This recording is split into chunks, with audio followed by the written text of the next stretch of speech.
et bienvenue dans le monde de l'animation. Aujourd'hui je vais vous parler des films d'animation qui sortent en mars 2023, sait-on jamais, je précise l'année. Et donc il s'agit des sorties soit au cinéma, soit sur Disney+, soit sur Netflix, et je me dis que c'est un format que je pourrais peut-être faire tous les mois, comme ça on a un petit peu les actualités du cinéma d'animation. Donc c'est parti pour ce premier mois.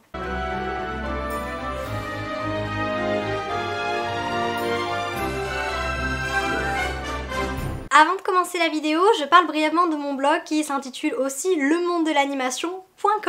Et je le remets à jour petit à petit, mais il y avait quand même beaucoup de choses à faire dessus et j'ai beaucoup de travail à côté, donc le blog il passe un peu en dernier. Néanmoins j'ai décidé de tout remettre à jour en termes de sorties, et donc vous allez pouvoir retrouver, je vous affiche ça à l'écran, et bien toutes les sorties d'animation de chaque mois. Donc dans cinéma vous retrouvez les sorties cinéma, et vous pouvez également retrouver les sorties des mois précédents. Donc là vous avez janvier et février qui sont actuellement à jour, et le mois de mars qui est en cours, et vous retrouvez également sur Disney+ les sorties. Alors Disney+ fait déjà un calendrier de sorties, donc je ne vais pas faire ça, mais seulement les sorties de films d'animation et de sorties de films live, voilà. Et ensuite bien les sorties Netflix d'animation, voilà, comme ça s'il y a des films qui vous intéressent, vous pouvez tous les retrouver dans cette catégorie. Je vais commencer cette vidéo avec le film Nayola, qui est un film d'animation 2D qui est sorti le 8 mars, et il est portugais, belge, néerlandais et français. Ouais, il est coproduit, on peut dire ça comme ça. Et donc je vais vous lire le résumé du film parce que je ne l'ai pas vu, j'espère pouvoir le voir, mais vous allez voir, c'est pas un film très joyeux, donc âme sensible j'imagine, peut-être s'abstenir. Angola. 3 générations de femmes dans une guerre civile qui dure depuis 25 ans. Lelena, la grand-mère, Nayola, la fille, et Yara, la petite fille. Le passé et le présent s'entrecroisent. Nayola part à la recherche de son mari qui a disparu au pire moment de la guerre. Des décennies plus tard, le pays est enfin en paix, mais Nayola n'est pas revenue. Yara est maintenant devenue une adolescente rebelle et une chanteuse de rap très subversive. Une nuit, un intrus masqué fait irruption dans leur maison, armé d'une machette. Une rencontre qu'elle n'aurait jamais pu imaginer. Comme vous le voyez, c'est un film qui aborde des sujets lourds, mais c'est également un film qui aborde des notions importantes comme la famille, les relations intergénérationnelles, et c'est une magnifique 2D, pour le coup vraiment une 2D très française, même si le film est coproduit, on retrouve vraiment le coup de crayon français, on peut le dire pour une fois, et vraiment c'est une animation que je trouve particulièrement, j'allais dire fine, mais oui, c'est très raffiné, c'est très poétique, et j'aime beaucoup les tons de couleurs qui ont été choisis pour tout le film. Il y a une véritable unité, et ça me donne vraiment envie de découvrir ce film 2D, puisque vous le savez, je suis une amoureuse de la 2D, je trouve qu'on en a plus assez et c'est dommage.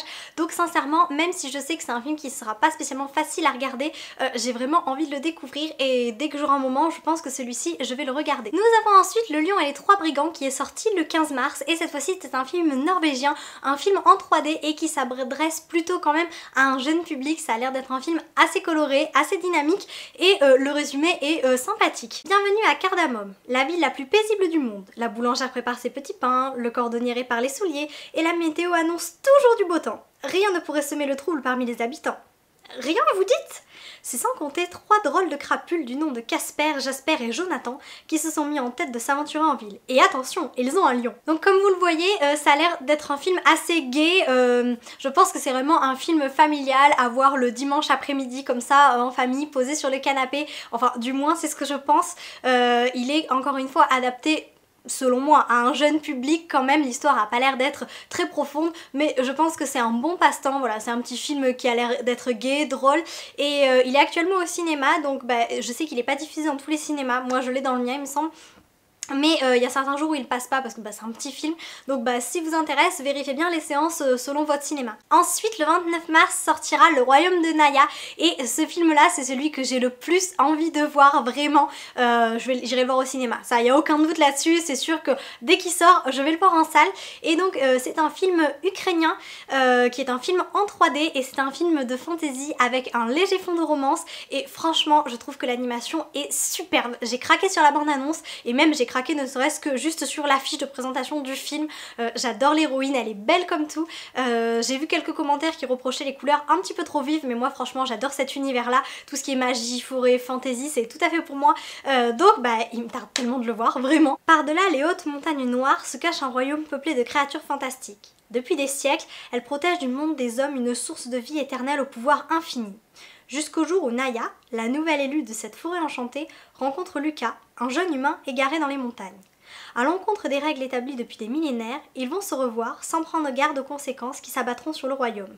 L'aventure ne fait que commencer. Donc finalement, le synopsis nous en dévoile très peu sur cette histoire, mais la bande-annonce nous en révèle davantage. Il y a d'adorables petites créatures, et là pour le coup je pense que c'est un film qui est c'est destiné encore à un public assez jeune, mais je pense également que le scénario est approprié à un public plus âgé, ou à un public adulte, pour ceux qui aiment l'animation bien évidemment.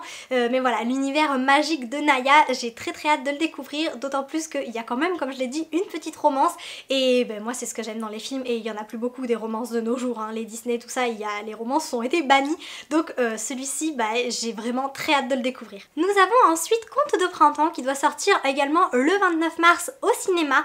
On va dire que c'est un recueil de plusieurs courts-métrages, des courts-métrages qui se passent dans différents pays et qui sont sortis entre 2020 et 2022. C'est donc un film assez court de 45 minutes mais qui a malgré tout été primé au festival d'animation d'Annecy. À travers ces courts-métrages, nous allons donc découvrir la France, l'Inde, la Suisse et la République tchèque, et donc ce sont des courts-métrages qui sont parfaits pour le printemps puisque ils se passent au printemps, donc c'est vraiment très bien pour ce mois de mars. Encore une fois, c'est un film qui n'est pas diffusé dans tous les cinémas, donc il faut bien vérifier les séances s'il vous intéresse, et donc comme il s'agit de 4 courts-métrages, je vais simplement vous lire le synopsis général et ensuite je vous laisse aller regarder. J'ai vu que les résumés de chaque court-métrage étaient disponibles sur Allociné si vous voulez en apprendre davantage. Au milieu de la jungle ou de la forêt, la nature reprend ses droits.